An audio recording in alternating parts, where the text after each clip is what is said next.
এআইও চলে এসছে, সেই এআইকে কিভাবে যে আমাদের আর্টিফিশিয়াল ইন্টেলিজেন্স কিভাবে আমরা ব্যবহার করব সেই বিষয় নিয়ে আলোচনা করা উচিত। আমাদের যে সম্মেলনের যে জেলা প্রশাসন, জনপ্রতিনিধি, বিশেষজ্ঞ, সমাজের বিভিন্ন শ্রেণীর লোকেরা আছেন যারা হয়তো বা জনপ্রতিনিধি না, কিন্তু তাদের মধ্যে কিন্তু অনেক অভিজ্ঞতা রয়েছে।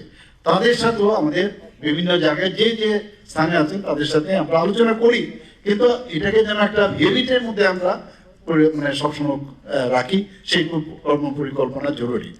আমাদের এখানে সম্মেলনের যে মানুষের আস্থা অর্জন এবং তাদের সাথে বার্তালাপ এবং সেই বিষয়গুলো কিন্তু আমাদের করা উচিত।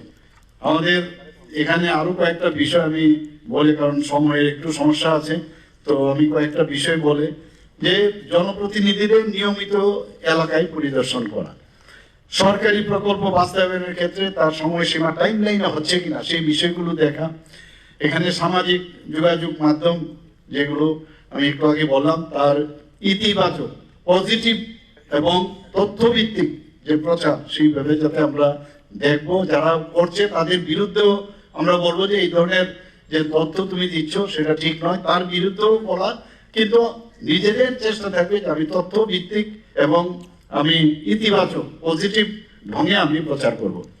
অনেক সময় দুর্যোগের অবস্থা আসে, সেখানে দুর্যোগ পরিবেশে বা দুর্যোগের যখন অবস্থা দাঁড়ায় সেখানে সক্রিয় ভূমিকা গ্রহণ করা, এবং শিক্ষা আমাদের জন্য এবং স্বাস্থ্য আমাদের জন্য ভেরি ইম্পর্টেন্ট। আমরা সবাই যাই, কিন্তু আরো বেশি করে বিভিন্ন জায়গায় স্কুল, কলেজ বা হসপিটাল সেখানে কিভাবে উন্নয়ন করা যায় তার বিষয়ে আমাদের একটা সক্রিয় ভূমিকা থাকা দরকার, এবং সঠিক পরিকল্পনা, প্রপার এবং ট্রান্সপারেন্সি সেইগুলো আপনারা নিশ্চয়ই এদিকে নজর রাখবেন। পরিশেষে আমি এই সেমিনারের যে এবং কর্মশালার সার্বিক সফলতা কামনা করছি, এবং সবাই মিলে আমরা যেটা বলছি যে ত্রিপুরা বিধানসভা হোক বা বিভিন্ন যেসব আমাদের মিউনিসিপ্যালিটি হোক বা অন্যান্য যেসব ত্রিস্তরীয় পঞ্চায়েতে হোক, সব জায়গায় আমরা এমন একটা, যেটা মাননীয় প্রধানমন্ত্রীজি বারবার বলছেন যে নিউ ইন্ডিয়া, তো নিউ ত্রিপুরা আমাদের তৈরি করতে গেলে আপনাদের থেকে বড় শক্তি আর কেউ থাকতে পারে না। You are host on yourself. আপনারা বহু মানুষের কিন্তু আপনারা কিন্তু রিপ্রেজেন্টেটিভ। আমরা সবাই মিলে এক ত্রিপুরা আমরা তৈরি করি, এমন এক ত্রিপুরা তৈরি করি যে নেক্সট জেনারেশন বলবে যে এমুক সময়ে এমুক ব্যক্তিরা ছিলেন, এমুক এইরকম কাজ করে গেছেন, এবং সব সময় তারা মনে রাখবে।